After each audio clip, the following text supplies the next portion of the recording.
Okay, Leo rising, in about 18 months, you might actually understand what this video was really about. I'm Sook Boy, you're awesome. Let's talk about it. Now, if you're old enough, think back to the period of time between 2007 and 2009. This was the last time that we saw the South Node in Leo and the North Node in Aquarius. What does that mean? We're basically seeing a repetition of a pattern.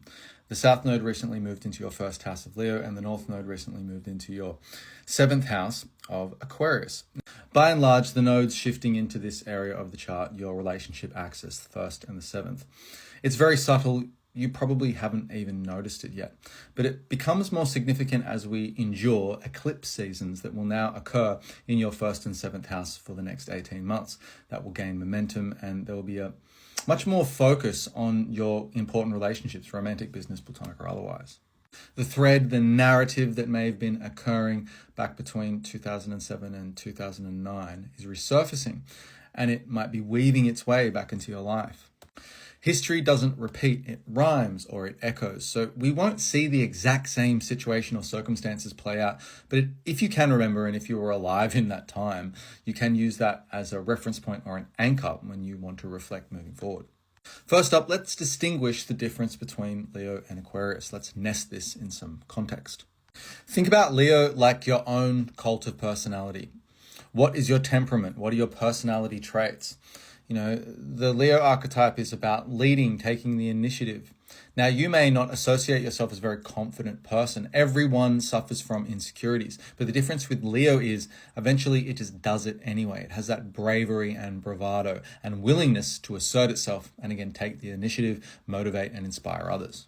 In other words, think of Leo as the individual that's passionate about something, that identifies its personality with particular traits.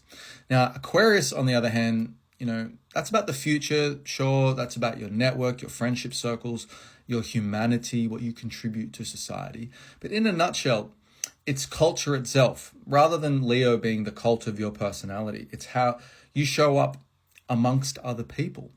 All the individuals that create culture. Now we have to give it a layer cake. We have to blend some archetypes because Leo is in the first house and we've got South Node moving through that. And Aquarius is your seventh house and we've got the North Node moving into that. The South Node is probably going to audit anything about yourself that has become a coping mechanism. Anything that is overly performative. Anything that is looking for validation and recognition from others. The South Node is going to question, why do you want to be seen? Why do you want to be in the spotlight exactly? What are you contributing to a cause that is bigger than you? Tactics and strategies that people used to compliment you on or find you impressive in some way because of, that might be questioned. You might not feel fulfilled by getting compliments in that area. Or that older version of yourself, maybe you've outgrown it in some way. The idea of the self could be questioned in this time.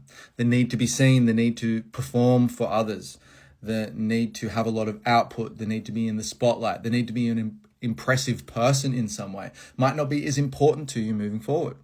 Is the self only being acknowledged when it's being witnessed? You might not need an audience anymore. Things that have been very familiar to you will slowly be stripped away. And this basically involves you.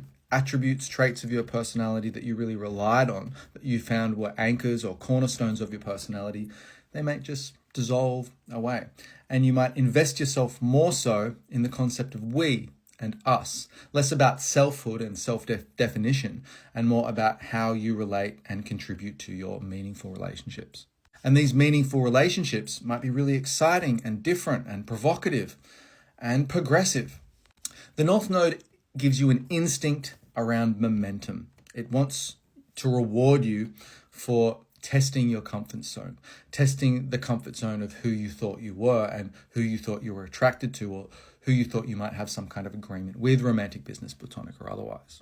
The North Node is an insatiable thirst. It's an itch that needs to be scratched.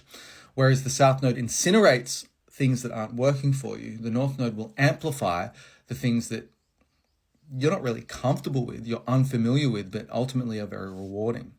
Now, if you're in a pre-existing relationship, romantic, business, platonic, or otherwise, this could have a bit of a shake-up over these eclipses. Maybe there's an adjustment, maybe it needs some innovation, maybe it needs more independence. Well, if you've been single for a long time, maybe the type of person you're attracted to is going to be very different, not your type, so to speak. Now, the ruler of the North Node, Saturn, is currently sitting in your 9th house of Aries, and that gives us a couple more clues. The most obvious would be settling some kind of legal matter.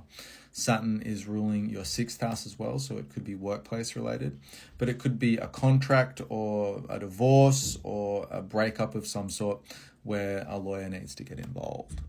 This could be asking you to structure your belief system differently, learn something new, travel somewhere new, get out of your local environment, restructure your worldview and your ideology, learn a completely different philosophy. What's interesting about the Saturn being in the 9th house for you is this is also about mentorship, consultancy. Maybe you become a mentor yourself, or maybe you meet someone, an important person in your life that guides you through this period of your life.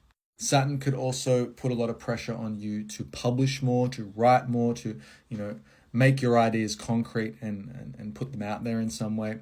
Now, this 9th house is also about travel. So there could be pressure on you to travel more.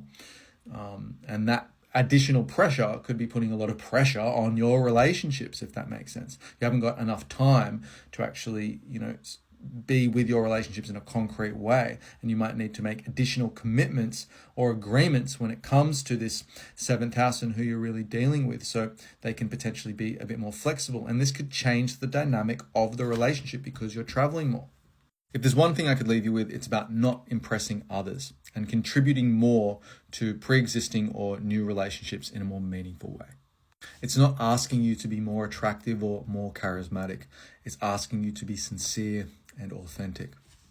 Finally, Aquarius is really ideological. And so it could be a partnership that actually asks you, what are you willing to die on the hill for?